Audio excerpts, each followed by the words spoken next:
Yeah, physical exhibitions are also allowed. Yes, yes, yes. That is really a very positive news. Yes, yes. And then this morning I read news, this earthquake in Rajasthan In Delhi, near Delhi, or it was a near Delhi. very minor earthquake was there, but yes, it was there in late night actually, Oh, I see. roughly around 10 kilometers from New Delhi. I see. But in Delhi you can feel the. We could feel, yes, little bit I tremor see. was, Okay. but everything is safe. No harm has happened because of that.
Morning, Mr. Jagarao.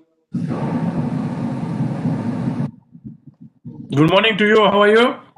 Good, sir. How are you? I'm good. Good to see you again today, sir. Things yesterday, I think, sir. Yes. Look forward to have another good session today, followed by the exhibition tomorrow. Correct. We look forward for that. We already have Mr. Roswuddin from the MIDA, Malaysia Investment Development Authority. Oh, yes, sir. Is here? He is already.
Good morning, Mr. Gupta.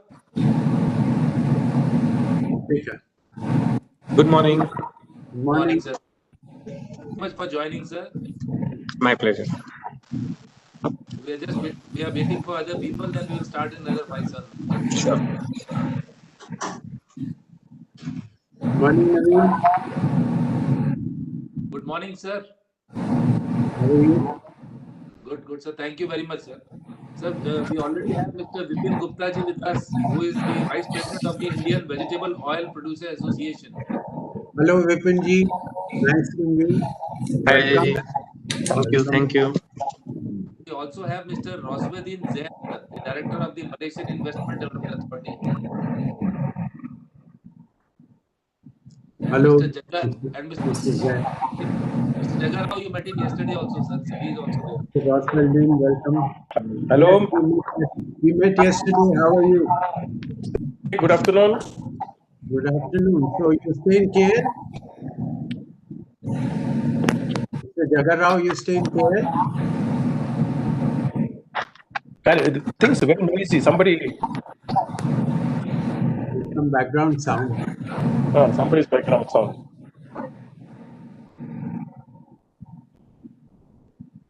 Oh, now it's okay. Okay. Yeah.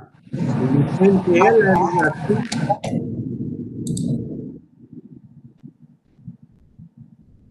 Mr. Jaga Rao is based in Malaysia. Yeah. Kuala Lumpur, I was asking whether he's based in KL, Kuala Mr. Lumpur. Jaga Rao, you can give him more details. We based in Malaysia, sir, Right.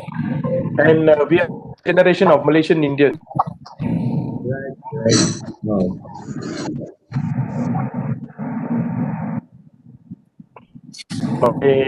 My grandfather came here 100 years ago. Yeah. He from Vizag to buy the boat. Vizag. Yes.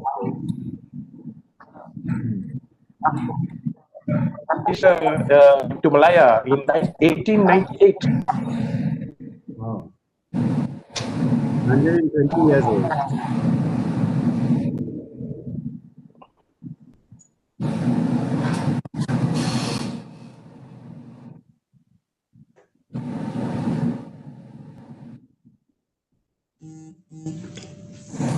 Good morning, President, sir.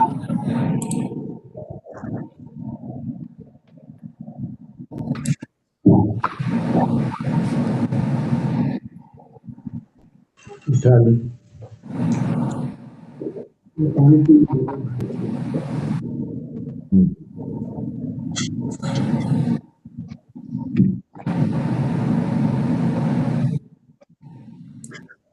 Mr. Roswathan, I would request you if you can mute your mic, please. Hello. Mr. Roswedin, we request if you can mute till the moment we are not speaking. A lot of disturbance is coming otherwise, sir. Thank you. Good morning, Dr. Motwani. Yeah, good morning. Good morning. Is my voice is clear? Yeah, your voice is clear. We request if you can switch on your video as well, sir.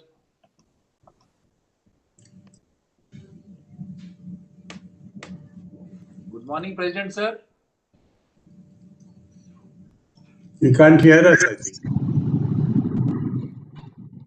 Good morning, Mr. Mohammed Izwan. Hi, good morning. Good morning, sir. Good to have you again, sir. Hi. Good morning, everyone. Morning.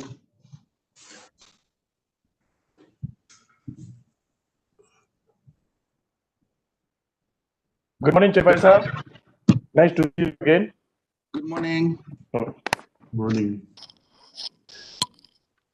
Where is your office in Bombay, Mr. Rizwan? BKC. My office is located in BKC. BKC, okay. Yes. Naman Center, Block G. Okay. Ah. Yeah. I know the building. Uh-huh.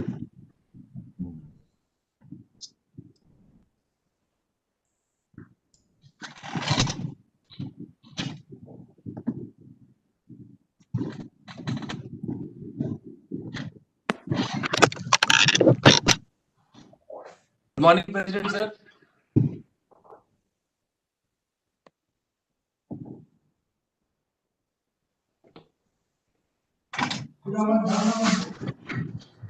Good morning, everyone. Good Namaskar. morning. Good morning.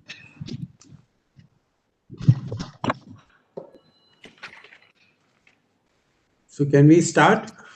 We are just waiting for one more person. 1 more minute, we'll start. Okay.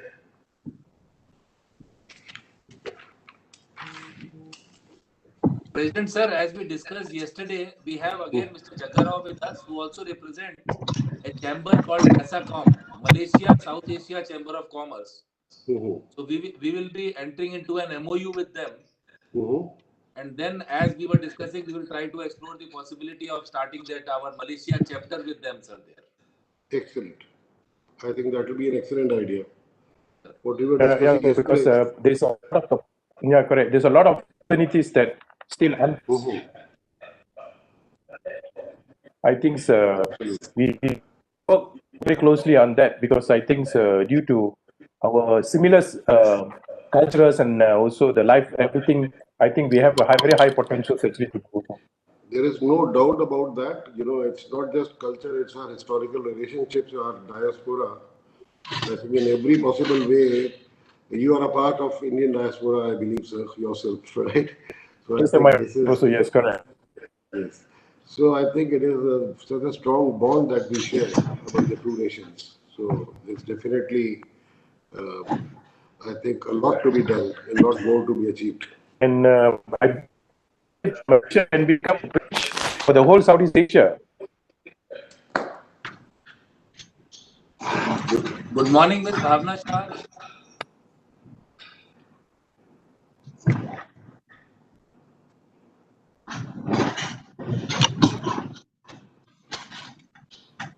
Ms. Bhavna, can you hear me?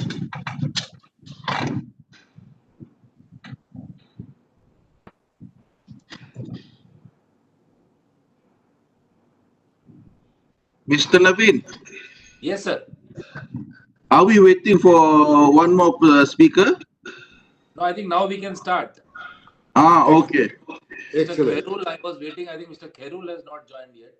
Actually, Mr. Karu will be a bit late because he said that he is in Malaysia, and during that time he is not in the office. He will come back during his slot.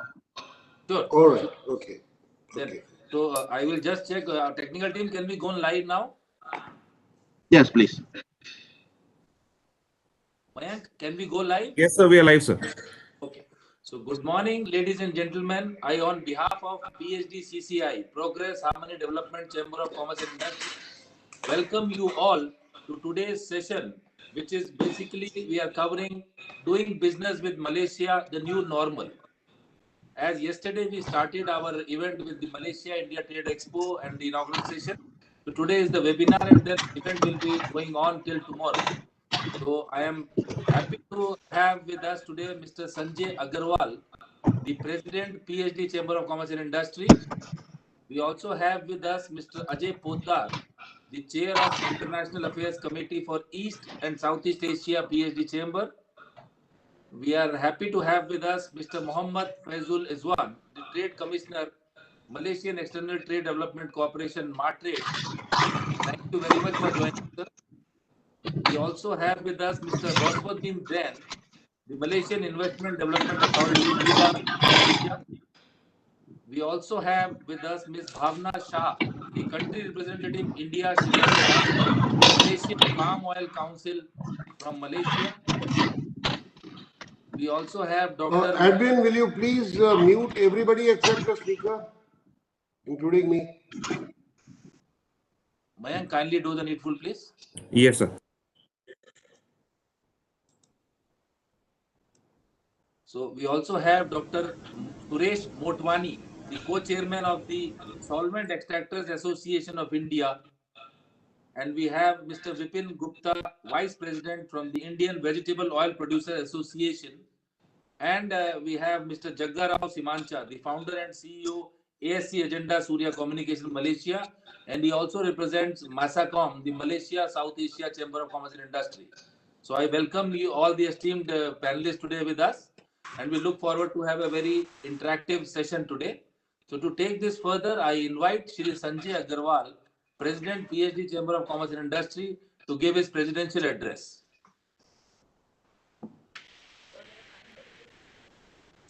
Good morning, everyone. I would like to extend a very warm welcome to each one of you for the second day of Malaysia-India Trade Expo 2020. I am very sure that the participants from India and Malaysia would have immensely benefited from the deliberations that have taken place yesterday. As you are all aware, the PSD Chamber of Commerce and Industry, and PSD, by the way, stands for Progress, Harmony and Development. The PSD CCI has been working for the promotion of Indian industry, trade and entrepreneurship as a catalyst for the past 115 years and is a forward-looking, proactive and dynamic pan-India apex organization. As a partner in progress with industry and government, PSD CCI, with a special focus on MSMEs, works at the grassroots level with strong national and international linkages for propelling progress, harmony, and integrated development of the Indian economy in sync with the whole world and its partners. The Chamber, as a facilitator of business and industry, has put significant efforts to expand India's investment ecosystem to new heights and takes proactive measures to foster and strengthen India's international linkages. Having said that, I am happy to inform you all that the PSD CCI is holding this interactive video conferences, this type of interactive video conferences on a very regular basis, bringing stakeholders, foreign missions and Indian missions together to address our industry members. Friends, India and Malaysia have historically enjoyed a very warm and friendly mutual relations. Close economic, cultural ties, presence of large Indian diaspora have acted as pillars of our ever-growing relations. Ever since India repositioned its foreign policy outlook post-1991 and sought to expand its trade ties with the countries of Southeast Asia with the enhancement of Look East, now Act East. So Act East is the next step from Look East. Look East policy. India has had burgeoning trade with Malaysia. Malaysia is one of the few countries in the world to have a free trade agreement with India. The economies of the two nations share a degree of similitude. Both are part of the Commonwealth nations, are middle-income economies, and have grown immensely after their respective liberalization. Malaysia has liberalized its economy in the 1970s, much before India did in the early 1990s. After the diplomatic spat between the two nations early in this year, India has quietly initiated steps to reset the relationship. His Excellency, Mr. Mridul Kumar, High Commissioner of Indian High Commission to Malaysia, was the first foreign envoy to meet the new Prime Minister, Muhyiddin Yassin, and Foreign Minister, Hishamuddin Hussain, within a week of the formation of the new cabinet in March, and the two sides have worked behind the scenes to put the ties back on an even keel. Indian buyers have resumed purchases of Malaysian palm oil after a 4-month gap, with buying spurred by a fall in domestic inventories and discounted prices. The renewed purchases came amid improving trade relations between the two countries after the formation of a new government in Kuala Lumpur, with Malaysia signing a deal to buy a record 200,000 tons of Indian rice later in the year. India is one of the 10 largest trading partners of Malaysia, while Malaysia is the 13th largest trading partner in the world for India. In 1920, the bilateral trade between the two countries stood at $16.14 billion, with India's exports being 6.36 billion and imports being 9.78 billion. Malaysia ranks as the 24th largest investor in India, with FDI inflow of $932 million, which constitutes 0.22% of the total FDI inflows of $421 billion into India during the period April 2000 to March 2019. The prime interest for Malaysian companies to invest in India have been infrastructure and construction sector, with a particular focus on roadways and highways, railways, and upgradation of airports and ports. Other sectors that include the areas of our cooperation include telecommunications, ICT, engineering, power, and oil and gas, etc. Of the 29, as of 2019, Indian companies have invested almost 200 invested in almost around 258 approved manufacturing projects, valuing over US dollars 2.3 billion in Malaysia, creating an estimated 27,000 plus jobs in Malaysia. MOU on defense cooperation was signed by the two countries in 1993. There is a growing cooperation in the manufacture of defense products. India and Malaysia signed an MOU in the field of traditional systems of medicines in 2010. Malaysia practices Ayurveda, Siddha, Unani, and homeopathy. Friends, the webinar on doing business with Malaysia, the new normal, is a timely organized interaction, and we need to address the common challenges in a more responsive and cohesive manner, as much needs to be done in the post-pandemic recovery phase of the economies. Both the sides need to explore possible cooperation in economic recovery post-pandemic efforts to continue preserving the supply chain connectivity as well as to ensure smooth flow of medical, food, and essential supplies. India has been very committed and forthcoming in enhancing its relations with the ASEAN nations. This is manifested through India's interest to work together with ASEAN in diverse areas, including maritime cooperation, to promote common principles, objectives, and elements between the ASEAN. Outlook on the Indo-Pacific and India's Indo-Pacific Oceans Initiative.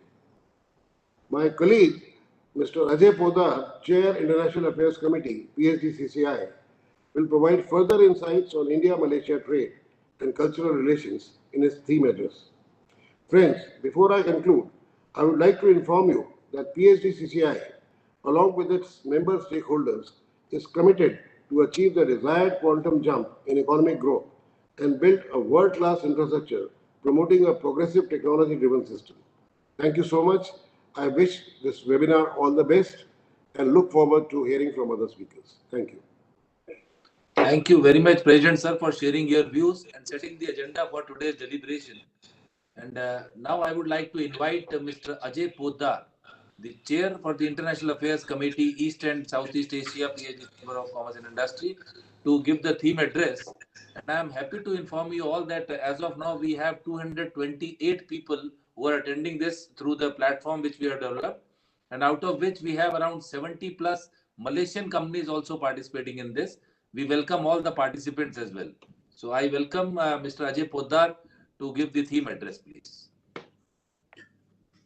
Thank you, Naveen ji. Thank you, Mr. President, for a comprehensive overview. I would also like to welcome and acknowledge Mr. Mohammad Faisal Izwan, a Trade Commissioner from Martrade, Mr. Rosvaidin Zain from MIDA, Malaysia, Mr. Khairul Anwar, Director, Malaysian Timber Council, Miss Bhavna Shah, Country Representative, India, Sri Lanka for Palm Oil Council, Dr. Suresh Motwani from Solvent Extractors Association of India, Mr. Vipin Gupta from Indian Vegetable Producers Association, and other friends and delegates who are attending today. India and Malaysia, of course, have had historical ties and cultural ties, and of course, one of the largest diaspora, Indian diaspora, resides there. As mentioned yesterday during the conference also, there are so many language similarities also. And except for brief periods, politically also our relations have been good. So there has been a lot of students other than my president has already covered the figures about imports and exports and the FDI inflows and things like that. Most of you are being in the trade are aware of what are the major exports to Malaysia, Indian exports and the Indian imports from Malaysia. So of course, We know that it's oil. We do oil, aluminium, meat, iron, steel, copper, organic chemicals, reactors, boilers, machinery. And of course, we import palm oil. We import certain machinery because Malaysia is also advanced, and other vegetable oils, nuclear reactors, boilers. So many the imports and exports are common, but I believe that there is scope for many more things which we are not doing. One is to use Malaysia. Indian companies could set up joint ventures in Malaysia to use it as a hub for Southeast Asia. And Malaysian companies can use India as a hub for Central Asia and the Middle East. And that would give a lot of economies. We could do a lot of R&D together, R&D in agriculture. We could promote more of the startup culture in Malaysia. As you know, that you may be aware that in this during the lockdown period, 9 Indian startups have become unicorns, which is valued at more than $1 billion in a short space of 6 months' time. So there is a certain know-how, and there is a certain way in which markets can be exploited, which I think, given the cultural similarities in Southeast Asia and India, we can understand one another and we can promote companies together. So that, I think, and R&D is the biggest thing. We have a lot of Indian students studying in Malaysia, almost 3,000, and there are about 4,000 Malaysian students here. But I believe that there is scope for much more. There are, of course, as we mentioned, 9% of Indians, the Malaysian population is of Indian origin. And of course, they speak languages like Tamil, Telugu, Malayalam, Punjabi, Bengali, Gujarati, Marathi, etc. There are 224 weekly flights connecting 19 Indian cities, and Indian tourists love to go to various Malaysian islands and, of course, KL and the other destinations. In fact, they use many airlines like Malaysian Airlines to go to Singapore as well. And with all this cultural and trade ties and whatever we have, and what we can do, we can build now a foundation where we can take off. I believe that the present figures of trade and commerce are very, very small. And I would request all the participants to take advantage of this trade fair, this exchange. And we look forward to many more visits when things become a little more normal, when we can visit our countries. And this year, really pledge to take these ties to another level. Thank you very much. I hope this today's interaction will act as a milestone. And I wish you all the best. And we look forward to hearing your views and suggestions. Thank you very much. Thank you, sir. This is Neeraj, Secretary, International Affairs. Mr. Naveen said he's having some technical issues, so I would be moderating from here on. So thank you, Mr. Poda, for your valuable inputs. And we definitely are looking forward to having a stronger and better relationship with the industries in Malaysia as well as the Indian industries. So to take it forward, sir, now may I invite Mr. Mohammad Faisal Izan, the Trade Commissioner of Malaysian External Trade Development Corporation, MATRED, Malaysia, to deliver his speech, please. Thank you. Thank you. I have prepared one slide for this.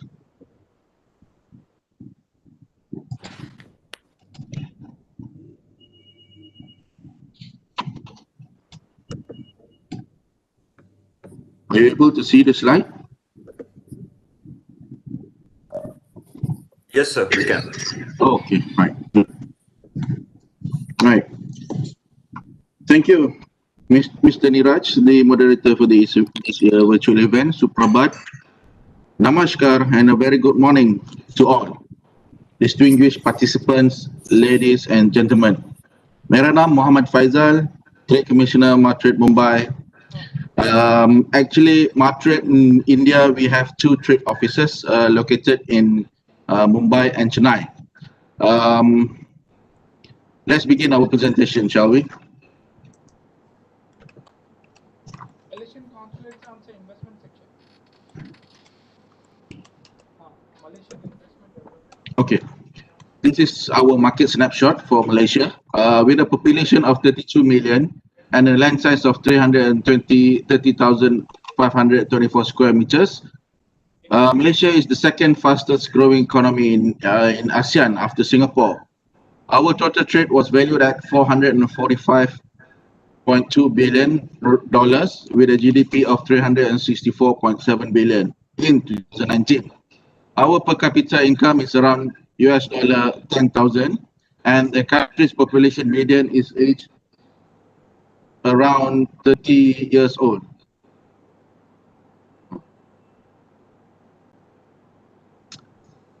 This is our Malaysia trade FTA partners. Actually, Malaysia has signed 14 FTA altogether, and the recent one is our RCEP with 12 countries, including Japan, Korea, New Zealand, and Malaysia, ASEAN countries as well. In terms of with India, Malaysia has both signed multilateral and bilateral FTA, which we have done it in 2010 and 2011, respectively. And these Malaysia bilateral and multilateral FTAs with India, the recorded cumulative average growth rate for export is around 3.8%, and import from India is around 7.5%. This is our Malaysia-India bilateral trade. As of January to October 2020, our total trade was valued at 10.5 billion, with exports valued at 5.53 billion and imports of 4.96 billion. In the same period, Malaysia's main export items were palm oil and palm oil products, contributing 23.7%, followed by crude petroleum at 17.1%, manufactures of metal at 12.1%, electrical and electronics at 11.9%, and chemical products at 10.3% of our total exports. On the other hand, main items contributing to the imports from India were petroleum products, represented by 21.9%, followed by manufacturers of metal 20.5%, chemical products 13.9%, other agriculture produce including onion, chilies and rice at 12.3%, and iron and steel products at 5.3% of our total import from India. Malaysia is blessed with excellent infrastructure, and that facilitates and conforms to the international taste and standards. As a small trading nation, we have 7 international airports across Malaysia, and our Kuala Lumpur International Airport has the capacity to move over 40 million passengers and over 1.2 million tons of cargo yearly. In terms of seaports, Malaysia has 2 busiest ports in ASEAN that are able to ship out over 17 million TEUs combined average. Port Klang and Port Tanjung Pelepas in the south are ranked 2nd and 3rd busiest ports in ASEAN countries. Our road networks also extended from up north to down south are one of the country construction marvels. The road facility and maintenance are top-notch, and the rapid emergency response services are also in accordance to the international standards. These are some of our potential sourcing sectors from Malaysia that Malaysia can offer to the Indian importers and JV partners. For example, our oil and gas company, Petronas and Sapura, have already established their offices, and they have projects across major offshore platforms and commercial cities in India. During the pandemic of COVID-19, our rubber glove, medical equipment are being sought after by many big importers in India until now. Even a few big corporations have contacted Martrade Mumbai office to seek assistance for manufacturing and consulting services for the production of the products rubber gloves in India. In terms of construction and green technology, which in line with India's renewable energy mission, we have Malaysian companies investing in Indian solar companies. In that, we have also industrial business building system for the construction sector, and so forth. There are also a few Indian companies sourcing Malaysian panels due to the excellent quality and competitive products price.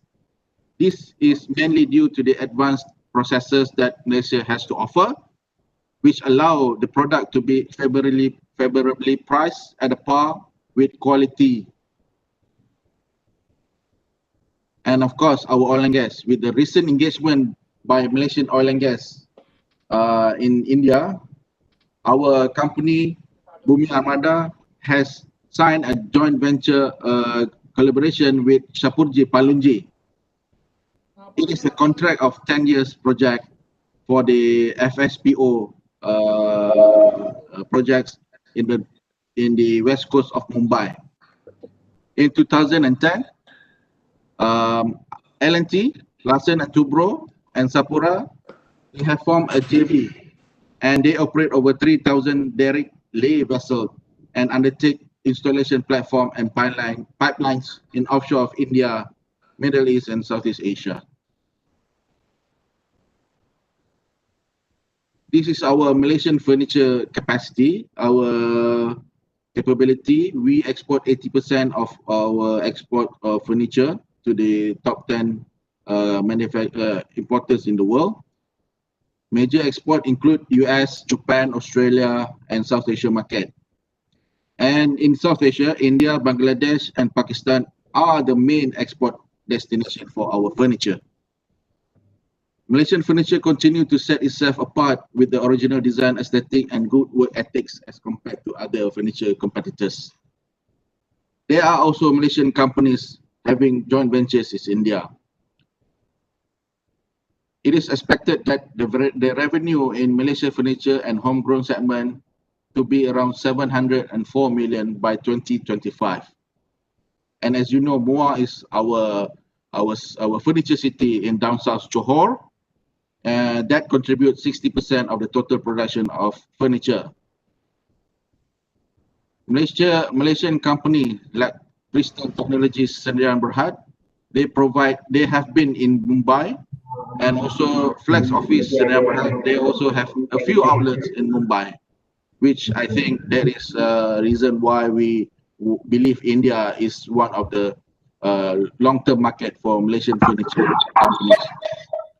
This is our rubber-based products. Malaysia is the world's largest producer of natural rubber. We produce around 6.4% or 800,000 tons in 2019.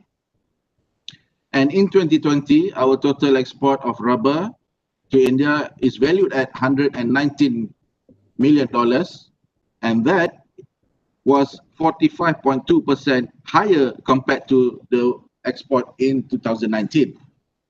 And we know the items that we produce and we export to India includes gloves, hoses, latex threads, cables, catheters. And there are well-known companies, well-known renowned rubber companies in Malaysia that have penetrated the global market, which include some of them, Top Gloves, Hartelaga, and Supermax. Okay, this is our green technology. In April 2019, I believe we all know in the news that most of our investment are coming from the solar panel, solar rooftop producers in India. Our big company, Petronas, have made some inroads investment into a few Indian solar panels producers, which is M Plus and also Acme, okay, in Gurugram. In terms of power generation, our Tenaga Nasional Berhad, the power company, they have partnered with GMR Group, and that, according to the survey in 2019, the investment is around 30% of the total shareholding of GMR. And based on the Economic Survey 2019, India will become the green economy. And I believe by 2020, the investment will be valued at around $18 billion as part of India's commitment to climate change. And these are some of our construction marvels across the globe. In February 2020, Eversendai Corporation had secured big projects with Delhi-based real estate company to develop IT park in Chennai. Our Malaysian Airport Holdings, which own 11% of the stakes in Hyderabad. We also have companies in the construction industries that invest in India, and they have completed over 72 construction projects worth $3 billion. Now, let me share you our assistance that we can offer to Indian importers and potential JV partners. We provide assistance to your trade inquiries, especially those seeking background information of Malaysian company and vice versa. We also assist you in sourcing of your products and services. And those wishing to get exact information of duty rates, you can also check with our office in Mumbai or Chennai. With the recent travel restriction due to COVID-19, Malaysia and India are still able to have joint B2B meetings. And one of our engagement is through the online business meeting. And any Indian companies who are looking for Malaysian company to source for any kind of products, we would advise you to contact Matrix Mumbai. And we will assist you from the business meeting until you make the business ties materialize. Okay, this is one of our ongoing platform to facilitate trade between India and Malaysia, especially the APEC countries. This platform will supplement Indian companies to source Malaysian products and services. We would like to invite you to visit the website, the MyAPEC 2020 platform, as well as the virtual platforms for you to get more information of our capability and capacity. Should you need more assistance, feel free to drop an email or call us to this number. Thank you very much. Dhanyavad. Thank you, Mr. Faisal, for a very elaborate and updated information on the Malaysia, different opportunities and how strong the Malaysian economy is. The moment you land in Kuala Lumpur, be it the KLIA or the Smart Tunnel or the Petronas or the Observatory Tower, there are a lot of engineering marvels which has to be replicated in India especially. So, and also would request if we can share a copy of the presentation so that we can disseminate among the people who'd like to have a more updated information, sir. Sure. So, copy of the presentation, we'll also like to share it with the people who. No problem. Okay. Now, may I request Mr. Roswan Zain, the Director of Malaysian Investment Development Authority, MIDA, Malaysia, to give his speech, please. Thank you.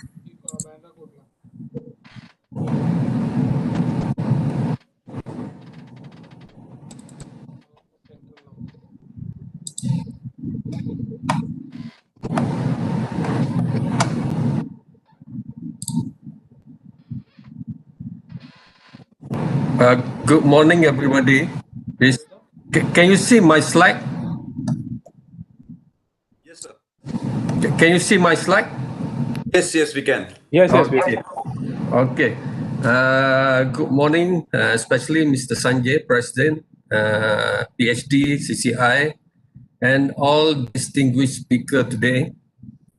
Basically, my presentation to brief you on how you can leverage Malaysia for your expansion into ASEAN country. So ASEAN basically if you combine ASEAN population, we have more than 600 million population. And this is a quite big market for Indian companies if you want to explore business in ASEAN. And by 2030, projected this ASEAN will becoming fourth largest economy. So this is a big, huge potential to Indian companies. And Malaysia now, despite COVID pandemic, we open for business, meaning that now we allow business to start their operation, manufacturing now starting their operation. So all we open for business now. And for manufacturing sector, just to share with you this, currently we have more than 5,000 international companies in Malaysia from various countries. And also some of the companies, they have regional or global operation. They have a procurement hub in Malaysia. They have distribution hub in Malaysia. So many business model they have in Malaysia. And for Indian companies, currently we have many Indian companies operating in Malaysia, in manufacturing sector, in financial sector, in ICT. So they have operation, they have business in Malaysia. And when we talk about business, cost is very crucial for all business people. And you can see in terms of cost of doing business, Malaysia fairly quite well in terms of cost of doing business. This is based on KPMG study. And if we compare among ASEAN countries, we are quite well. This in terms of our achievement in economy. And for cost of rental, industrial rental, office rental, we have very competitive compared to all ASEAN countries. And this is for utility cost. So Malaysia is one of the lowest in terms of cost of utility in Malaysia, in ASEAN, I mean.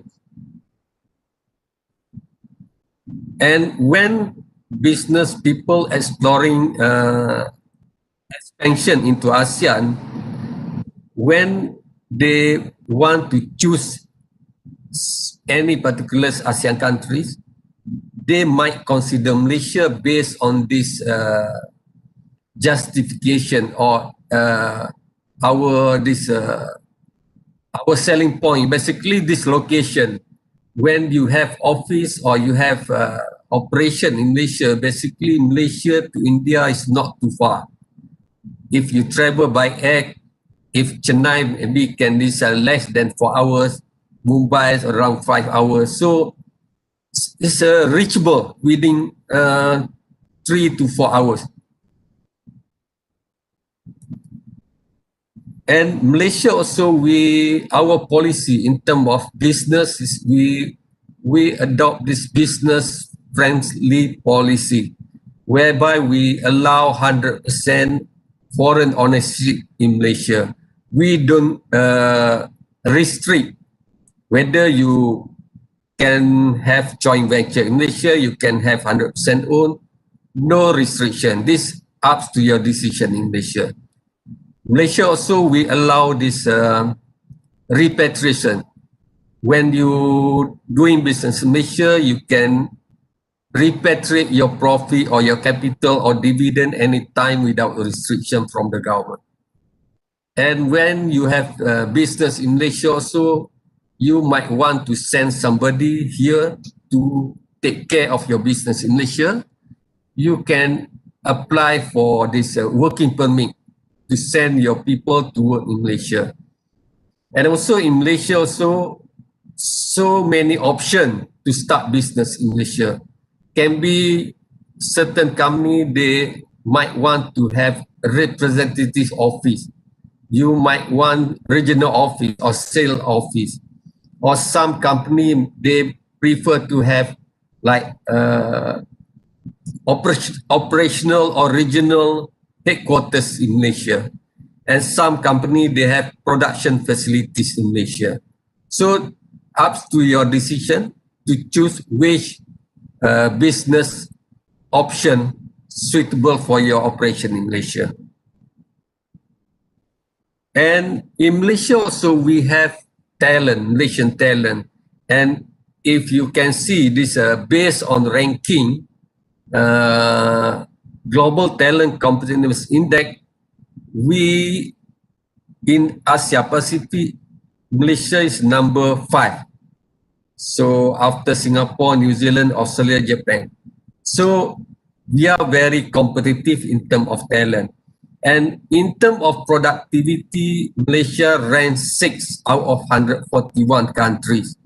So our talent very productive. And also, if you have operation in Malaysia, you don't have any language barrier in Malaysia because Malaysia English is business language in Malaysia. And for manufacturing sector in Malaysia, our selling point is ecosystem. In Malaysia, we have complete ecosystem. This is example of semiconductor. This is strong sectors in Malaysia. We have ecosystem starting from R&D, IC design, until the complete product. You can have electronic industry in Malaysia from very beginning, design until finished product. Same goes to supporting industry because for manufacturing sector, whatever sector you involve in, you require supporting industry. We have complete supporting industry in Malaysia. We have many companies who can support your operation in Malaysia.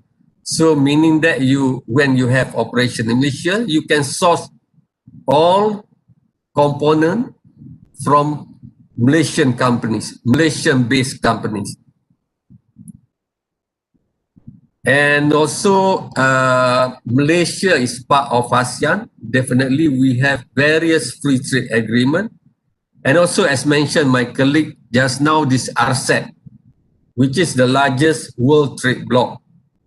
So we are part of RCEP. So this is opportunity for you. If you have facilities in Malaysia, you can access to all market within our FTA and also our RCEP partners. So it's very huge market for your product. And Malaysia also, in terms of ease of doing business in Malaysia, is very easy. If you can see our ranking number 12 based on World Bank study. And for example, in Malaysia, if you want to apply for manufacturing license, we can approve within 2 days, within 2 days working day. So this it's very, very easy to start business in Malaysia, to do business in Malaysia. And incentive to assist company to start business in Malaysia to reduce your cost of doing business in Malaysia. Our incentives basically deduction on your corporate tax in Malaysia. Our currently corporate tax is 24%. Our government can offer partial exemption or full exemption of the corporate tax. So meaning if our government approve full exemption, meaning you exempted from paying 24% corporate tax in Malaysia. And when you do business and if you want to stay in Malaysia to take care of your business, in terms of quality of life in Malaysia, you are very comfortable in Malaysia. You can see this Kuala Lumpur also ranking this 140th in terms of less expensive city to live. So cost of living in Malaysia not high if compared to our neighboring countries. And education, if you have family, if you bring your children to live in Malaysia, we have various international schools in Malaysia, many international schools in Malaysia, and cost of international school in Malaysia also very competitive. One of the cheapest in the region for international school. And for healthcare, if you live in Malaysia, especially during COVID, we are among the best in terms of healthcare facilities. So you can see we are number one best healthcare category in 2019. So this is our features to consider if you want to expand your business into ASEAN country. So with that, I would like to thank you for giving me the opportunities. If you need more information, you can contact us anytime. Thank you very much. Thank you, Mr. Raswaluddin, for the very impressive presentation on Malaysia. In fact, I can vouch for one of the best countries to stay and even work, because I was in Malaysia since from 2002 to 2007 for 6-7 years. Also, sir, I would like to inform you that PSD Chamber is also organizing a global trade investment ExCon, the Expo conference in the month of March, wherein we'll be inviting all the trade promotion councils, agencies like yours, who can impress upon the Indian industries who would like to invest in markets outside India when the things get normal. So we'll send an invitation to you, sir, and you may like to be a part of that conference. Thank you very much. May I now invite Mr. Khairul Anwar, the Director of Malaysian Timber Council, to give his presentation, please. Thank you, Mr. Moderator. Thank you so much for the opportunity. Thank you, Mr. Sanji, President of PhD CCI, for inviting us. I am talking on the part of the commodity side. So let me introduce very quickly. My name is Khairul. I'm the Director which in charge for South Asia, Middle East, and also Africa. So Malaysian Timber Council, if I share, I will share the PowerPoint presentation. So, okay. Can you see my presentation? Yes, Mr. Khairul. All right, good. Now, a little bit background on our organization. So Malaysian Timber Council is actually a part of the Trade and Promotion Agency, which is focused on helping out, especially on the timber and wood sector. We were formed back in 1992. On this presentation, I'm going to give basically the background. Next, I'll be talking a bit on the performance of Malaysian timber sector, and I will also share with the listeners on the export of Malaysian timber to South Asia. Then next, I will be talking a bit on the popular Malaysian timber and its applications. And finally, I would like to share what is the new normal, at least for our timber industry, and steps that we are currently undertaking for Malaysian Timber Council, as well as the Malaysian wood industry on the way forward. As I mentioned earlier, so we are considered as a company limited by guarantee. We were formed back in 1992, governed by a board of trustees. So basically, when I say board of trustees, meaning that it is represented by each type of product. They have their own association with their own presidents. So the president sits in our board of trustees. For example, Association of Plywood, for example, Association of Furniture, Malaysian Wood Joinery Council. We have the Malaysian Wood Importer Association, Timber Exporter Association. So there are several board of trustees that sits in the panel. So we are self-funding. through endowment fund since 1998. And we are mandated to take the lead in trade promotion marketing, especially in helping out to engage and to connect between the international buyers as well as our Malaysian exporters. Very similar to Matrix actually, but we are more focused. As my good friend just now, Mr. Faisal, we from Matrix, so we are very similar, but we are more focused on wooden products. Okay, this is our current regional office setup worldwide. So we started off in MPC London back in 1992, but we shifted to Rotterdam. Next, from there we started our Dubai operations, which is covering the Middle East and Africa. Next, we had the Guangzhou office. Our Guangzhou office takes care of the East Asia market.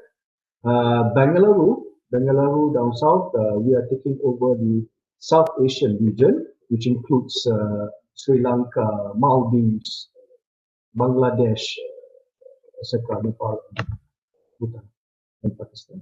And the latest baby for us is actually in Houston, Texas. So that office is covering the Americas. So now I'll be talking a bit on the performance of Malaysian timber sector. In front of you, this is the graph showing the top 5 product exports from Malaysia. So you will see that our total export for 2019 hit $5.43 billion, which consists of these top 5 products: furniture at 2.21 billion, plywood 821 million, sawn timber 814 million, fiberboard 255 million, and builders joinery and carpentry 250 million. When I say builders joinery and carpentry, we're talking about the semi-finished products such as flooring. So we have the wooden doors, windows that is being exported to various countries, and including India. We can see the new trends. India now importing semi-finished products from Malaysia. So we welcome for more inquiries coming from the importers and also contractors from India. If we dive in more focused the statistics, you can see that Malaysian exports about 40% of wooden furniture. Plywood is about 15%, sawn timber, which goes a lot to India, as well as the other products. Historically speaking, India has been our very strong partner since the 70s. Back then, we were exporting a lot of logs, wooden logs. But throughout the years, as the forestry limits our log exports, so India has been shifting its requirements to buy sawn timber products, which means the cut sizes, cut sizes they call it. This is made for wooden door frames. If you're talking about global export ranking, I think Malaysia is not a junior player. We are in fact quite veteran in a way. So as far as plywood is concerned, we are ranked at number 4 as the largest exporter globally. As for wooden furniture, we are number 6th. Wooden frame 6th. Moldings, we are number 8 ranking. Sawn timber, we are number 10. Fiberboard 13, etc., etc. Now, let's go into the region. As you can see here, the pie chart, our total exports to a South Asia region 2019 hit 402 million, and out of which India bought 76% out of it. So that alone can show to the audience that India is indeed the number 1 market. Most of the exports to South Asia consist of sawn timber, wooden furniture, as well as fiberboard. You may also notice that there is a dip in 2019. I think partly because of the lower demand for sawn timber. it hit only 142 billion. But nevertheless, and of course, when we talk about this year, 2020, I think similar to other industries, our wooden industry is expected to hit quite badly. As of the statistics, export to South Asia was actually down at 40% as of August 2020. So, but to us, I think the industry is realigning and re-strategizing by saying that, meaning that now our industry people are now inclined to work in the virtual manner. So anyway, moving forward, so this slide shows the top destinations for Malaysian timber products in South Asia. So here again, India is our third most important market for sawn timber globally. And Sri Lanka is number 9, plywood. India ranks number 10 as the biggest buyer to Malaysia. Veneer, Indian importers buy a lot of our veneer. This is because Indian manufacturers for plywood, so they produce the plain plywood, and they will import our Keruing face veneer. So the veneer, the skin, so they tie it together. So in fact, Keruing is one of the most sought after veneer skin globally. India is also our 7th largest market for particle board and fiber board. The country buys mostly for the furniture manufacturing. And also India is our 7th largest importer for ready-made wooden furniture. I'm talking here about the flat packs. The flat packs are similar quite to IKEA. And also I personally notice there is a growing demand for outdoor furniture into India. Wooden frames and BGC, India is ranked 7th as on par with Sri Lanka. Now, I would like to bring to the audience the popular timber species and locations. Now, these are the top popular species that is being imported into South Asia and particularly in India. So I had the opportunity to actually travel to few cities, metro cities, Mumbai, Chennai, Delhi. They have unique demands. Some of them they require heavy hardwood, such as balau and also merbau. Some markets they would consider and prefer the lighter hardwood, and also such as dark red meranti and also nyatu. And also there are some markets, like for example Mumbai, so they are looking for medium hardwood, kapur and kasai. So these top 6 species, it is mostly used on the interior decors. However, if it's done properly, that means it is seasoned properly, what we call the process of KD, kiln dry. So it can also be used outdoor. I don't want to bore you with the specifics, but I invite the interested parties to visit our specialized website down below, mpc.com.my reserves. It is actually a big library for wood. So here, I think the audience will appreciate to find all the technical properties. Again, this is balau, which is mostly used for heavy construction and also marine constructions. We export a lot of balau to India, especially to the northern region. This is another species I mentioned earlier, kapur. Well, I would like to share some of the beautiful pictures which Malaysian species were installed. Like I mentioned, you can see the flooring, Keruing floorings, and we have to see the roof trusses, and you can see the wall panels and balustrades, and you can see the resort down, which is taken, if I'm not mistaken, in Maldives. So you can see the effects and also the aesthetic value when one uses wood. And I think I don't have to mention, I think India has a very soft spot for wood. I was made to understand, most Indians they would love to have their entrance door made of teak, and it's very expensive. The more bigger your door, then the more the deep pocket you have. This is a picture of a staircase. Again, this is one of the examples that an owner, a villa owner, can utilize our wooden species, especially on the steps and also the railings.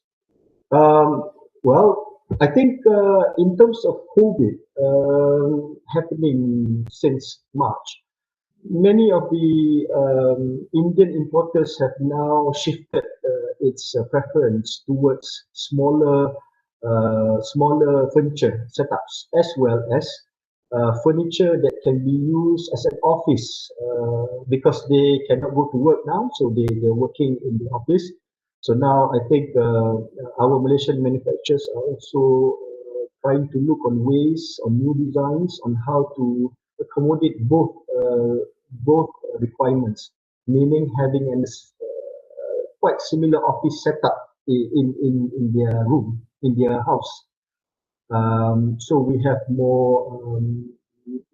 The manufacturers have done a few minor adjustments to the designs. So I guess we will be looking this new trend from now onwards. And you can see here the bedroom sets. I know for a fact that many Indians they love the dark color, especially from Malaysian wood. So here we have a very dark color of what we call stained Meranti and rubber wood. Now let's talk about the new normal. As I mentioned earlier, this year has been a very challenging one. When I speak to the local Indian importers, friends of mine, they have been saying that not only the construction has been halted, but also in terms of the stock level has really depleted. But from our side, from the Malaysian side, also because of the COVID, logistic planning was disrupted, especially on the first 2 months. But as far as for MPC is concerned, we as a government agency assisted our Malaysian exporters in getting the approvals from the various ministries for them to carry out their operations. We managed to restart our industry back in May with an approval rate of 50%. So 50% meaning that the factory are allowed for 50% operation, and gradually it went up, and I'm happy to inform that now it is 100%. But since last month, I think the whole problem now is because of the freight charges. Freight charges has risen tremendously. Because if when we're talking about freight charges from Malaysia to Europe, for example, I have heard comments or complaints. Freight charges have went up up to 4 times. For India, I was told it's about 2.5 times. So this is a setback that we hear from the importers. So, but nevertheless, I believe this will be. I think when more industry open up, then more container traffic comes in. So I think this will reduce the price. That's number one. Number two, I think the current problem that we can find out is because Malaysia is also having monsoon. So when we talk about monsoon, we're talking about the limit operations from the forest. So this is another issue, but I believe this is going to be a short one because I think we will, once the monsoon season is over, which is around January, and we will be looking at more stable supplies from Malaysia. Now, pre-COVID, these are some of the some of the pictures which shows our MPC participation in the exhibitions. So we are quite active, especially in Europe, and also I also had the opportunity to travel to Nepal. I apologize, but I didn't put back in March 2020 earlier. We had one big show in Bangalore. I apologize, I didn't put the picture, but we had a good feedback. That was really just before the lockdown. So, but I remembered very clearly that at that point, I think the traffic was good. I think whenever Indian exhibitions, the established ones, when they do exhibitions, they attract quality visitors. This is what I noticed. So, and also just to share we have our own expo, which is called Malaysian Wood Expo. You can see down right. It was a success. Now, I want to share with you another important fact. All regional office has to bring what we call the importers, the buyers program. So my office from Bangalore at that time, we brought in a few top importers. Now, after when we did the analysis, the total sales prospect hit $28.11 million US dollars.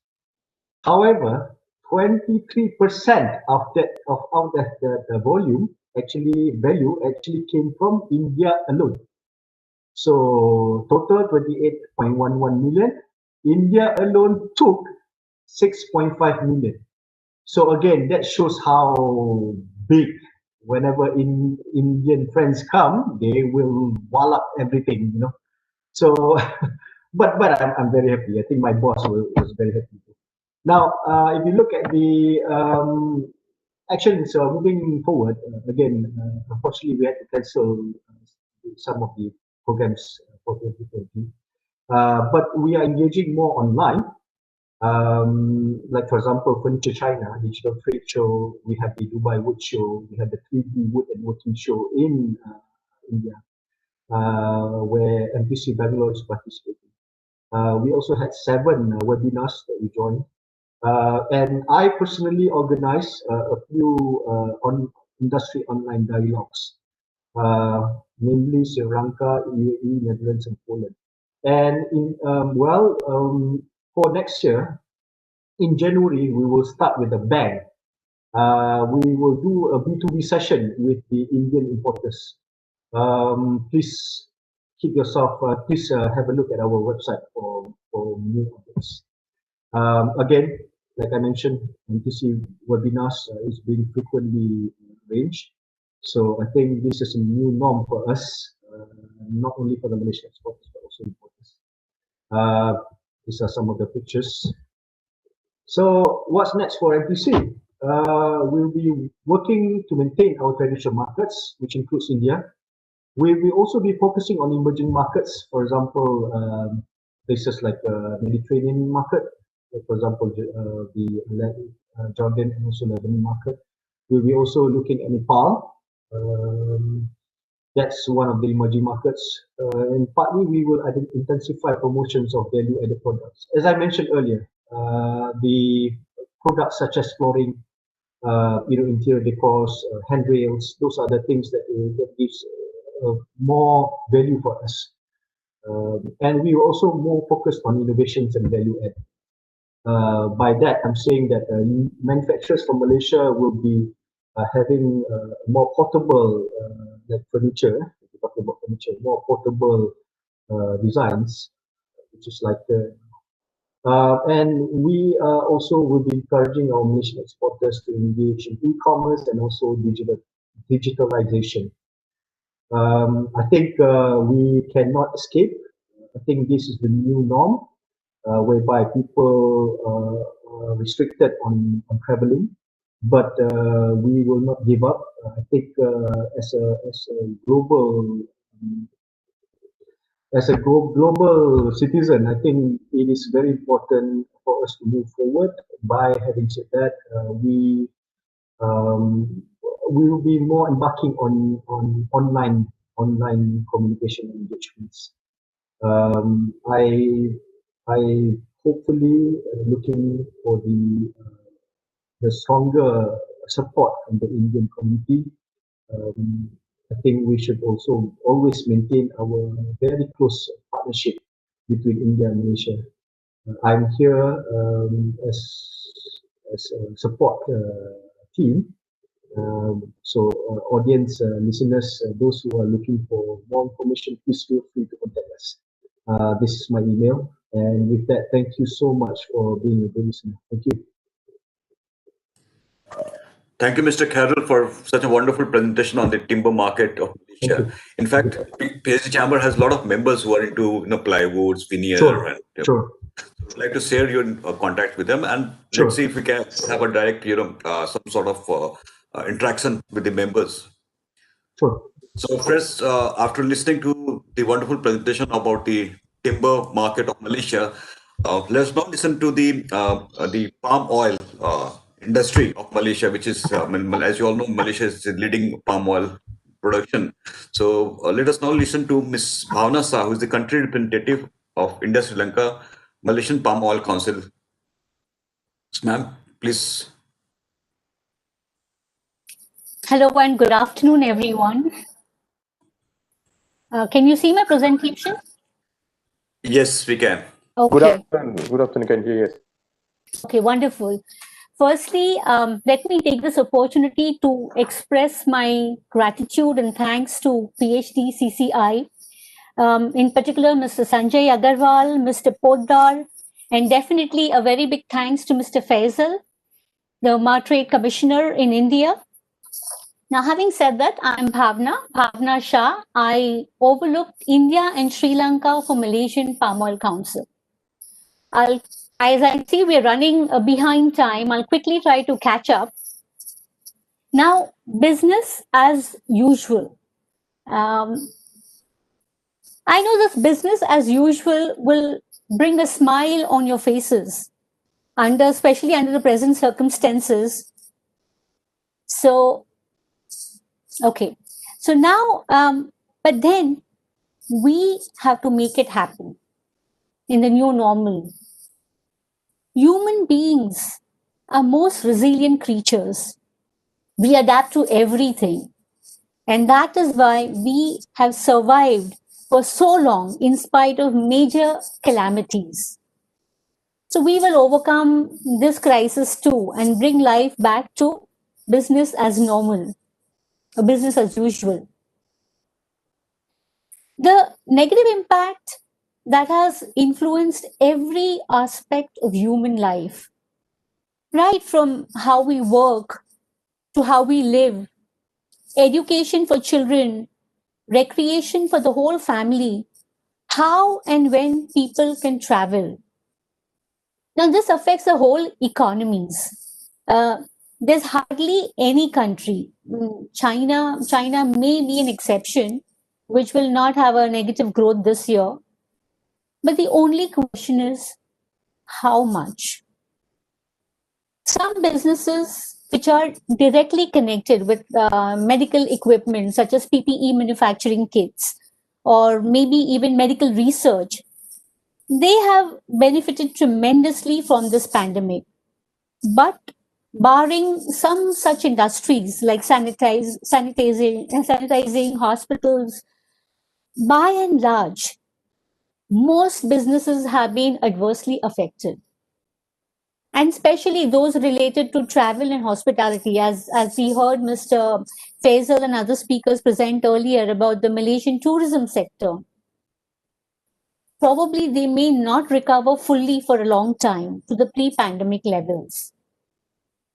Now, coming to Malaysian palm oil sector, again, that has been no exception. Although my industry colleagues here, Mr. Gupta and Mr. Suresh Motwani, they may say the prices have shot up. See, the prices have shot up, but also the costs have gone up. We heard earlier the freight cost also going up. So we also had major challenges, and labor shortage is the order of the day. And that has affected production and productivity. And most importantly, I'm talking about the global situation. Confidence has eroded and uncertainties have heightened all around. Now, impact of COVID on various businesses, as I mentioned, and we have this buzzword of Atmanirbharta in Bharat, Atmanirbhar Bharat Abhiyan. So definitely it's a very good move for a country to aim towards self-sufficiency or self-reliance for that matter. But how much is something that the country needs to decide? And especially when I'm referring to palm oil segment, as we see just today, there's headlines that Telangana government has offered some land to Ruchi Soya Industries Limited and Godrej Agrovet Limited for oil palm cultivation. So yes, India is looking towards cultivating more oil palm. Maybe even adopting GM technology is being under consideration or discussion, and maybe to bring in more land under oilseeds coverage. So these are some steps that India is aiming for. Now coming to palm oil import statistics. Frankly speaking, 2019, if you see, 2019 has been more like a blip year. I say blip year because there have been so many anomalies. Pandemic has hurt the world now, but the Malaysian palm oil sector in India has been had nothing but a tumultuous ride. First, we had implementation of MySika, then bringing in 5% of safeguard imposition of duty, and then refined palm oils under restricted list. So there have been many challenges, and I see, irrespective of all of that, we are moving towards a better trade relationship. In fact, if you see, in spite the pandemic in 2020, this will have brought a sense of equilibrium to the industry. Yet, policy changes will determine the ultimate composition of import basket once we are able to get out of the influences of pandemic. When I said all the ills of pandemic, one more thing I would like to share is the pandemic has been more like a revelation for palm oil industry and veg oils industry in India. Before the pandemic, it was roughly estimated that about 40% of palm is consumed in HoReCa sector. By HoReCa, we loosely call hotels, restaurants, cafes, canteens, caterers. Wedding caterers is also a very big business in India. Breads, biscuits, noodle, namkeen, mithais, everything is loosely put under this one segment called HoReCa. So before the pandemic, it was believed that HoReCa, 40% palm is consumed in HoReCa. But most likely, after this pandemic, we realize that not 40, but it could be almost like 90 or maybe more percent going into HoReCa. So this has been a very big revelation, and I think more studies need to be conducted on the segmentation of the palm oil application or usage in these various segments, where it is consumed more like specialty fats, or is it like a direct frying. So this is something very interesting development, and a big cheer for HoReCa industry.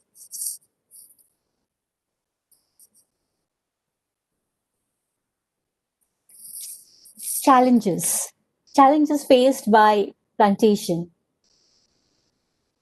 In addition to what you see on the slide, Malaysia has been affected by pandemic in myriad of ways.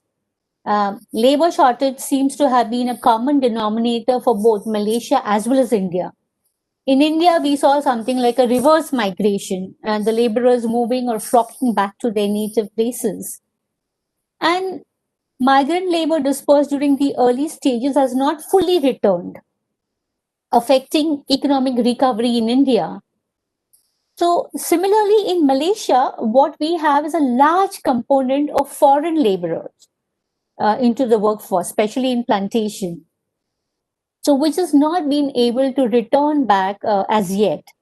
Now, this is facing the issue of rising unemployment at home. The Malaysian government is also taking steps to divert jobs from foreign workers to locals. But of course, all this transition will take some time, will take some, it needs some time and space to bring it under order. COVID the new normal. So now when we talk about business as usual, we have to learn to do our business differently from before. Business will continue, but the way we conduct business has to undergo a change. And these new practices are bound to persevere even when lockdowns are eased. There are reports by KPMG and other research bodies and firms that certain amount of work or professionals will never go to office. In fact, there are organizations, they have announced that they will continue working from home for the entire next year as well. So if you see practically, by most reckoning, COVID is not going to disappear with the introduction of vaccine. So rather, we will have to learn with it like common flu, like common cold, and consequently, the altered mode of conducting business will become the new way of business is done. Usually, it will become the new trend, the new mantra. The changed business environment will bring forth new ways in which India and Malaysia can cooperate for mutual benefit. Like we heard Mr. Roswiden talking about RCEP, that Malaysia is part of course, ASEAN and now RCEP, and that is a very major trading bloc. So through Malaysia, India has at this moment not decided not to participate in RCEP, but with trading with Malaysia, you can definitely access a large amount of resources through that window. And that is a very big opportunity. So trading relations have undergone some stress, but like the world will cope with the pandemic challenges and come out stronger. I believe that the relations between our countries are very historical and we will come out on a very higher plane. So together we scale new heights. And I would like to end my presentation on a very optimistic or a positive note. There was this report by OECD in early December, which was talking about the progress with vaccines and the treatments have lifted expectations and uncertainties are receding. In fact, the global economy may get back to pre-pandemic levels by the end of next year, as vaccines will propel the recovery. So, but growth is likely to be uneven. This was what the report OECD shared in December this year. So I think with that, I would like to end my presentation. And once again, a very big thanks to Mr. Faisal Matre, Mr. Neeraj, and all the esteemed members and guests present here. Thank you. Thank you, Ms. Bhavna, for a wonderful presentation and the way forward for the palm oil industry. Yes, now that we have listened to our friends from Malaysia on various sectors, it is now time to invite our friends from India to give their presentation. So may I request Dr. Suresh Motwani, the co-chairman of Solvent Extractor Association of India, to give his presentation, please. Yeah, thank you. Namaskar to all. First of all, my sincere thank you to PhD CCI for inviting us to present here. May I confirm if my presentation is visible now? Yes, sir. Good. So is slideshow. So I am representing here Solvent Extraction Association of India. My base group is the Solid Radar. I am working with the Solid Radar network. So this is about the our work on the sustainable palm oil. The ACA has the IPOS Council. Under this council, we are working on the agenda of the sustainable palm oil and how we can be in the better situation to link with the Asian producers of the palm oil with the Asian consumers of the palm oil, such as India and Malaysia. So ACA is a well-known body. You might be all aware. This is the oldest body covering the lot of the vegetables, oil sector stakeholders, the businesses also, forms in 1963.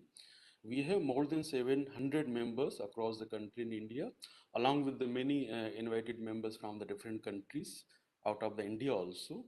So this is the first of the association vegetable oil and oilseed sector to receive the ISO certifications, and first one to recognize by the Ministry of Agriculture and TPO by the Ministry of Commerce, Government of India. Even this is the ACA is the association well recognized by the ITC, Geneva, United Nations, as a best successful model of the association. ACA IPOS Council, under this council, we are this based in Mumbai now, basically, based on the different consultations with the stakeholders working in the palm oil sector, either with the production and the trade systems. It's also including the stakeholder from the Malaysia and Indonesia. Bhavna is here, and the MPOB representative and the MPOC representatives also part of the observer member for this council. Through this IPOS council, we are trying to discuss the different agenda to enhance the trade, palm oil trade between the India and Malaysia. So through this IPOS councils, we are trying to set up some sort of the benchmark, how we are going to recognize efforts from the different countries in the sustainability era, recognize each other's sustainability initiatives, like in case of the Malaysia, there's a strong sustainability standards called the MSPO, and the India, we recently developed the IPOS, the Indian Framework for Sustainability Palm Oil. So through this council, ACA IPOS council, we are trying our best to set up the linkage between the both sustainability standards in India and Malaysia. Now, few slides about the existing situation about the oilseed sector in India, how we are producing our own oil in India and how we are dependent on the other countries like Malaysia. So on an average, we know around 26 million hectares under the oil sector in India. Bhavna mentioned about the self-sufficiency missions. India trying our best to do our oil sector self-sufficient, but we all aware this is a huge gap we are talking about. Although we are working on the achieve some sort of the self-sufficiency, but the data can show it is not as easy to cover the all edible oil requirement from the Indian produced oil seed. So this create the opportunities for the Malaysia, how the existing business linkage for the palm oil can be further enhanced. These are some data. This clearly show compared to the last 20 years, we almost double our import from the other countries, including palm oil and the soya oil. So when around 2001 or 2, our total consumption of oil was 10 million ton. Now is 20, we have around 22 or 23 million ton oil requirements. So just the double, the requirement is going to be double, and the projection is in the same way. And palm oil is one of the important commodity. We all aware. I am not going to show the more production side qualities of the palm oil, but we should be aware the palm oil is only one crop can give the highest productivity per acreage of the land compared to any other oil crop. So potential is a huge, and the recognition from the different consumer groups is also very good. Although palm oil is not in the front runner edible oil used in the Indian kitchens directly, but we all aware the lot of the portions, around 40% of our edible oil requirements covers under the palm oil, either from the Malaysia or the Indonesia. So these slides you can reflect how this palm oil contribute in the different oil segments, where the 45%, the total oil requirement what we consume through the import of the palm oil is around 45% is from the palm oil. So it can reflect how the palm oil is important for India, and how being a Malaysia, the second largest producer of the palm oil and front runner in context of the sustainability agenda, how important the relations between Malaysia and Indonesia, where we are depending hugely on the palm oil import, and Malaysia is one of the closest source, the country from where we can fulfill our requirements. Since last 1 year, there was some challenges, is including the safeguard duties and the restriction list of the palm oil, where we have some other regions to be project on. But nevertheless, this is the only temporary situation. Now we can see the increasing trend further since last few months. We are in the huge demand from the Malaysian palm oil, and it is going to be continue. We have the projection figures ready for next 4 or 5 years. So we can imagine by that also we are again depend on the palm oil around 9 to 10 million palm oil we are expecting to be import from the outside of India, is including Malaysia and Indonesia. So question may be between Malaysia and Indonesia, our stakeholders in India, the businesses, which is the favorable, the option to be continue grow with the larger chunk of the requirement of the palm oil in India. So within this council, ACA IPOS council, we are trying to be develop such bridges. This council regularly working with the Malaysian stakeholders. ACA IPOS council last year signed the agreement with the Malaysian Palm Oil Board to link with these all stakeholders and link the agenda, how the Malaysian palm oil can be in the better positioning in India market and the Indian stakeholders. So we have the signed agreement to whom the KPIs are there. We are working together. Then this IPOS, the Indian Framework for Sustainable Palm Oil, is also well recognized in the Indian production systems. The Godrej, one of the leading industry in India, they have the certificates of IPOS also. So idea is to link with this Indian sustainability framework with the Malaysian sustainability framework. So through this way, we can achieve the agenda of the sustainability. Together, we can enhance the trade with the accepted norms of the sustainability agenda. So these are some pictures. We are regularly organizing this interaction with the MPOCC also, MPOB also, and the other organization in Malaysian palm oil sector, along with the ACA and the business stakeholders here. So we have MOUs in place, discussions ongoing, different stakeholders, the businesses directly in touch with individual parties to be get into all these sustainability norms and agenda. So this agreement by last year what we signed, now by next coming 2 or 3 years, we are comfortably sure we will surely set up some sustainable linkage between the Malaysian Indian stakeholders with including the different norms of the sustainability. So this arrangement, I hope we will be further strengthened with the changing norms of the business practices in this COVID era, also with the changing situations on the political era. Thank you very much. For any questions or the discussions, we will be available. Thank you, friends. Thank you, Dr. Motwani, for letting all us know about the roles and responsibility of Solvent Extractor Association and the future plans or how you're going to partner with various agencies. Friends, may I now request Mr. Vipin Gupta, the Vice President of Indian Vegetable Oil Producer Association, to give his presentation, please.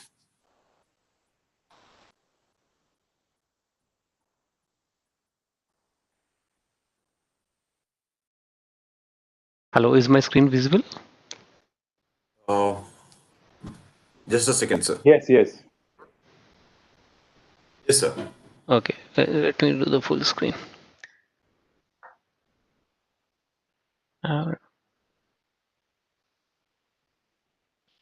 Yeah, first, good afternoon, everyone. And I've been faced with the tough task of presenting after Bhavna and Dr. Suresh.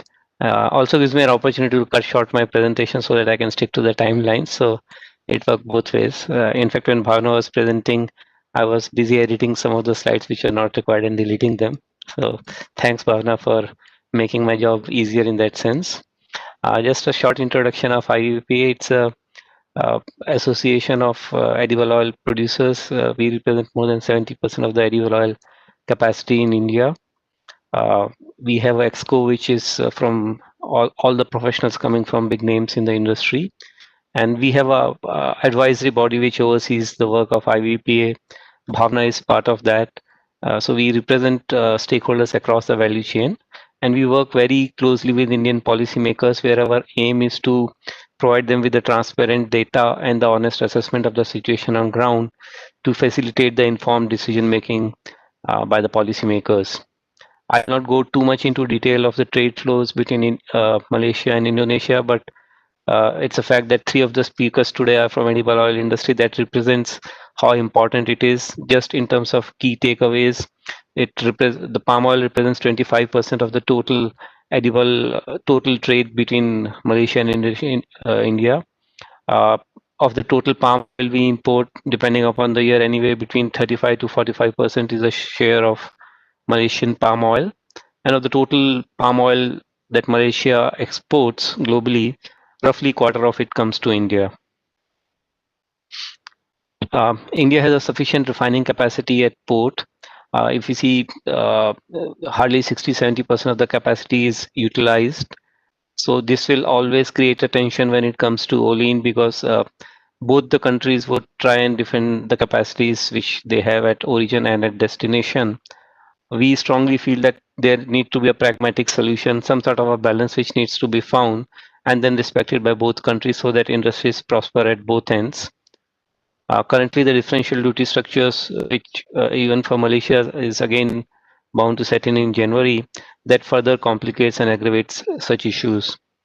Dr. Suresh and Bhavna have been talking about an Indian quest to increase edible oil and more emphasis on palm oil production. Yes, Bhavna also mentioned yesterday we saw an announcement by Telangana government allotting about 70,000 hectares of land to private companies. It's a small step, but it surely points to the direction where India wants to move.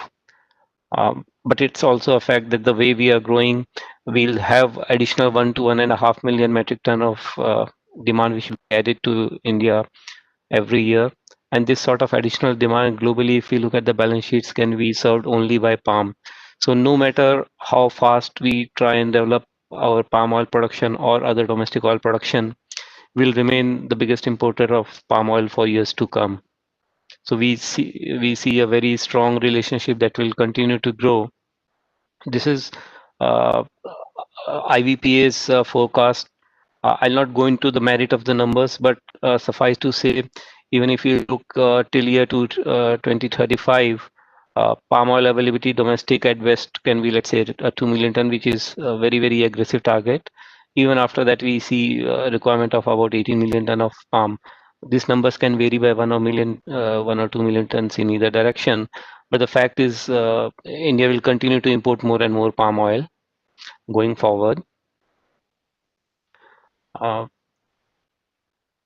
This is the current duty structure which was suspended for 2020 but set to come back in 2021.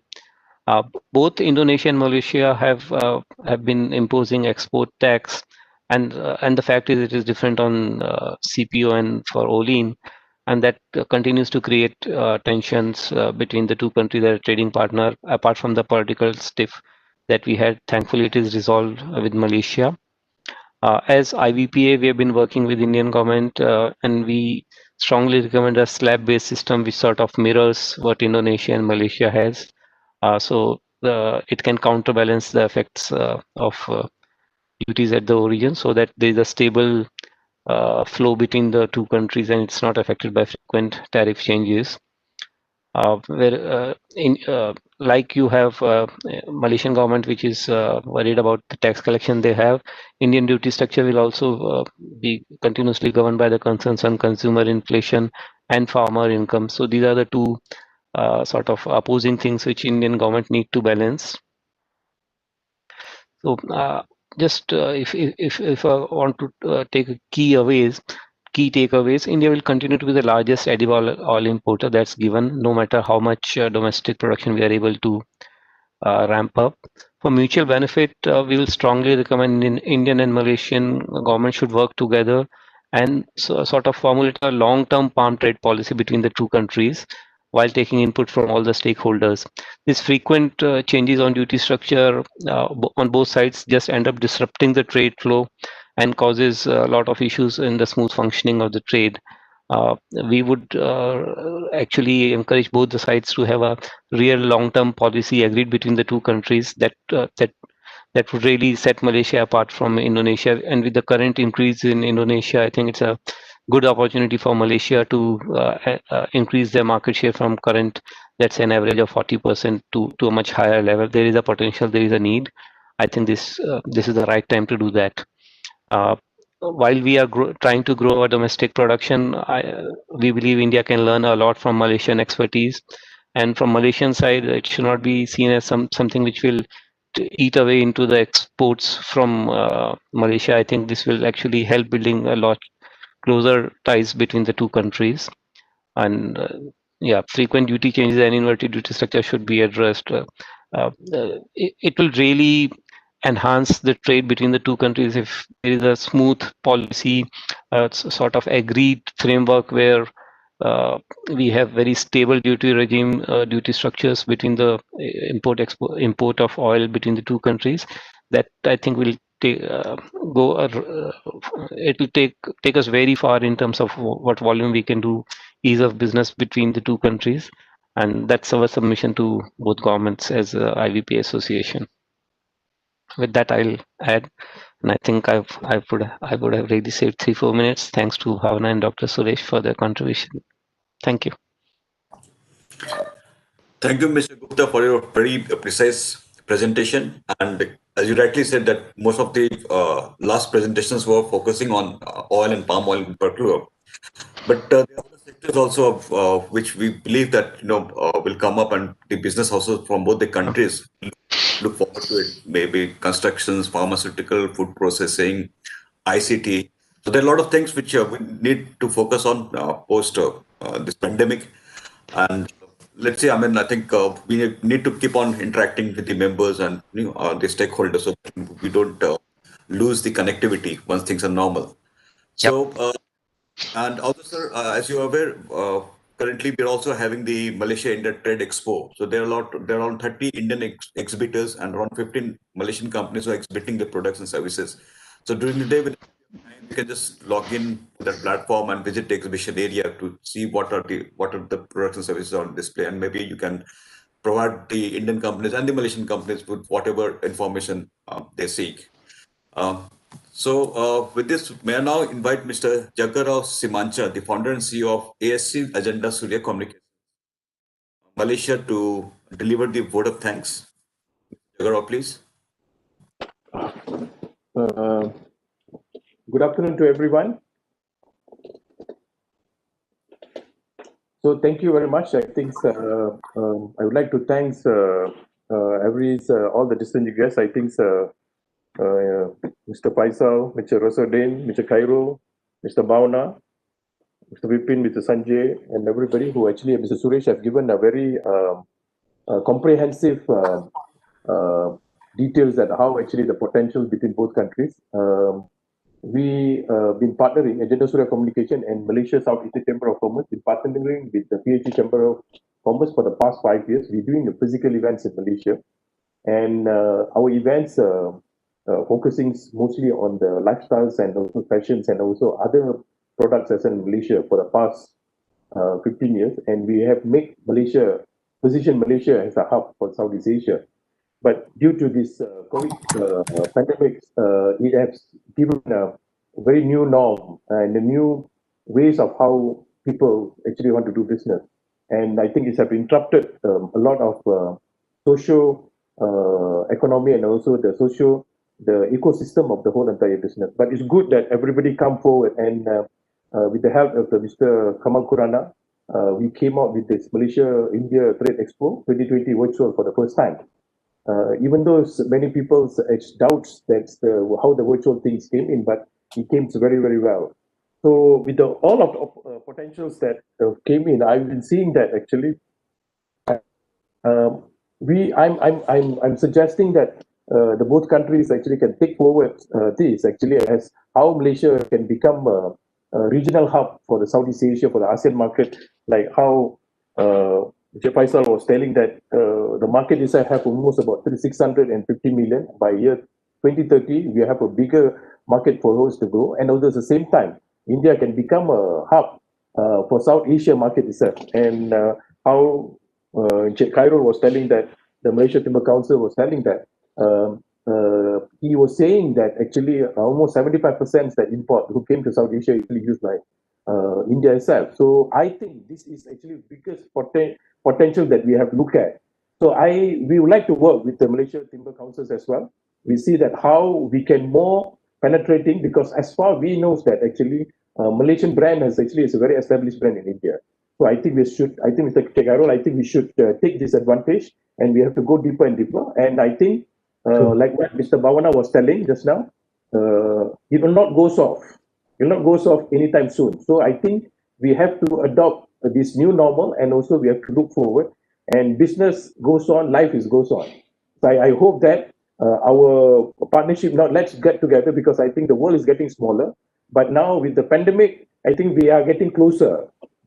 So we're getting closer. If you go to any other physical exhibition, probably we meet in the exhibition during the academic ceremony, then after we go so. But we are now with the webinar, we talk, we see the people all together. So I hope this is a very good beginning. Like Malaysia now as a part of ASEAN, and also part of ASEAN, and we have a bigger market actually for India exporters and the India business actually to come in. One more, what is interests me just now, how Mr. Ajay Pokta just now was suggested that how India can share on R&D on agriculture. I think this is something that PhD Chamber of Commerce should look at, and also how we at the Malaysian South Asia Chamber of Commerce, I believe we want to look at that how Malaysia can benefit on the R&D on agriculture, that how India has a little bit of progress. At the same time, from our side, also from Malaysia, that whatever expertise that we have, we can do the both. So I would like to end with my speech to thanks to everybody for participating. This is the beginning, but this is not the end. We are going to have more things, and I hope that everybody who participating in the exhibition, the speakers, and also all the exhibitors who came in, participated, the 30 from India and also 15 from Malaysia, the farmer sectors, the people who actually participated. Until today, yesterday, we have a very good response from them. They are saying that it's a good for us to start. So thank you, everyone. I give it back to Mr. Niraj. Thank you, Mr. Niraj. Thank you, sir. And but still, I mean, when things are normal, we look forward to a lot of delegations.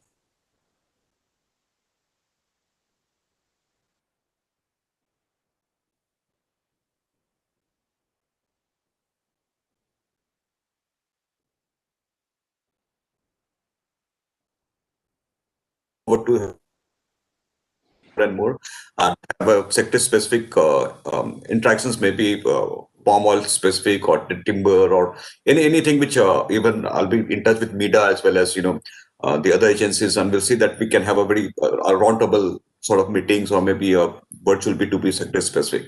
There are a lot of things to be done, and let us all work together, and we'll look forward to many more such interactions in coming time. Thank you, everybody. Thank you all. Thank you. Thank you. Thank you, everyone. Thank you. Thank you. Thanks.